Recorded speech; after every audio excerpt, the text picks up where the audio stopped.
ಎಲ್ಲರಿಗೂ ನಮಸ್ಕಾರ. ಆದಿಶಂಕರಾಚಾರ್ಯರಿಂದ ಪ್ರತಿಷ್ಠಾಪಿತವಾದ ಶಾರದೆಯ ಸನ್ನಿಧಿ ಇರುವಂಥದ್ದು ನಮ್ಮ ನಿಮ್ಮೆಲ್ಲರ ಶೃಂಗೇರಿಯಲ್ಲಿ. ಹಾಗೆಯೇ ಇದರ ಸುತ್ತಮುತ್ತಲೂ ಕೂಡ ಪ್ರೇಕ್ಷಣೀಯವಾಗಿ ನೋಡಲು ಅತ್ಯಂತ ಒಳ್ಳೆಯ ಸ್ಥಳಗಳು ಇವೆ. ಹಾಗಂತ ಬರೀ ಪ್ರೇಕ್ಷಣೀಯ ಸ್ಥಳಗಳಲ್ಲ, ಅದರಲ್ಲಿ ಆಧ್ಯಾತ್ಮಿಕವಾಗಿ ಶಕ್ತಿ ಇರುವಂತಹ ಸ್ಥಳಗಳು ಇದೆ.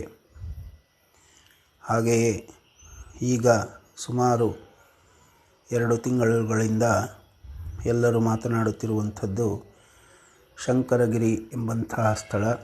ಅಲ್ಲಿ ಆದಿಶಂಕರಾಚಾರ್ಯರ ಏಕಶಿಲಾಮೂರ್ತಿಯನ್ನು ಸ್ಥಾಪನೆಯ ಮಾಡಿದ್ದಾರೆ. ಹಾಗೂ ಇದನ್ನು ನೋಡಲು ನಿತ್ಯವೂ ಕೂಡ ಶೃಂಗೇರಿಗೆ ಬಂದ ಭಕ್ತ ಮಹಾಶಯರು ಆಗಮಿಸುತ್ತಿದ್ದಾರೆ ಹಾಗೂ ಕಣ್ತುಂಬಿಕೊಂಡು ಇದ್ದಾರೆ. ಹಾಗೆಯೇ ಸಾಯಂಕಾಲ ವಿದ್ಯುತ್ ದೀಪಗಳಿಂದ ಅತ್ಯಂತ ಶೋಭಾಯಮಾನವಾಗಿ ಕಾಣುವಂತಹ ಜಗದ್ಗುರುಗಳು ಎಲ್ಲರಿಗೂ ಅನುಗ್ರಹಗಳನ್ನು ನೀಡಿದ ವಚನಗಳು ಹಾಗೂ ಶಾರದಾಂಬೆಯ ಕುರಿತಾದ ಗೀತೆಗಳು ಹಾಗೂ ಭಗವದ್ಗೀತೆಯ ಅರ್ಥಗಳನ್ನು ಗುರುಗಳ ಮುಖಾಂತರ ನಾವು ಕೇಳುವಂತಹ ಸೌಭಾಗ್ಯ ನಮಗೆಲ್ಲರಿಗೂ ಇದೆ. ಶೃಂಗೇರಿಯ ಸುತ್ತಮುತ್ತ ಜನಗಳು ಇದರ ಅವಕಾಶಗಳನ್ನು ಪಡೆದುಕೊಂಡು ಇತರರಿಗೂ ಕೂಡ ತಿಳಿಸಿದಲ್ಲಿ ನಮ್ಮ ಇಹ ಮತ್ತು ಪರ ಎರಡಕ್ಕೂ ಅನುಕೂಲವಾಗುತ್ತದೆ.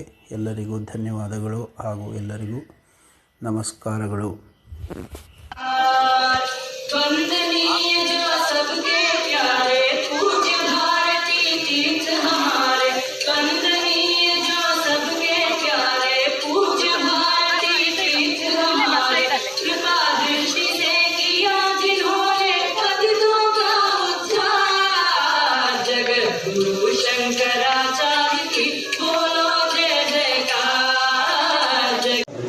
காலம்புரை ஸ்ரீங்கேரி வந்தோம்.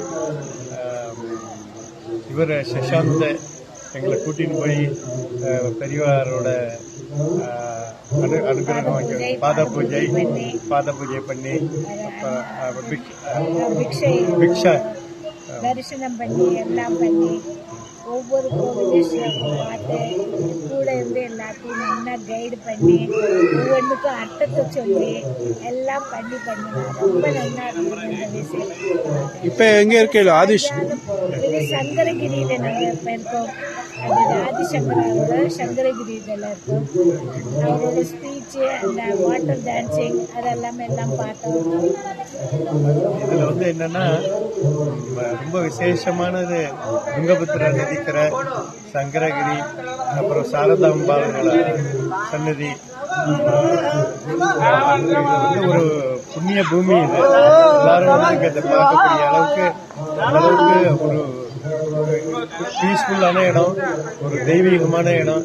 எங்களுக்கு வந்து கிடைச்சது வந்து டெல்லியில் நம்ம கோயம்புத்தூரில் பாலாஜி மாமா வந்து எங்கள்கிட்ட சொல்லி சஷாந்தை நம்ம பார்த்தோம், மகேந்திரனை பார்த்தோம், வெளிநாட்டு கூட்டிட்டு போனார், எல்லா கோயிலும் பார்த்தோம். காலம்பரையிலேருந்து ஈவினிங் வரையிலும் கூடவே இருந்து எங்களுக்கு எல்லாத்தையும் காமிச்சு கொடுத்து எல்லாம் ஒரு குடும்பத்தோட ஒருத்தராக ஆகிட்டார் அவர். எங்களுக்கு ரொம்ப சந்தோஷம்.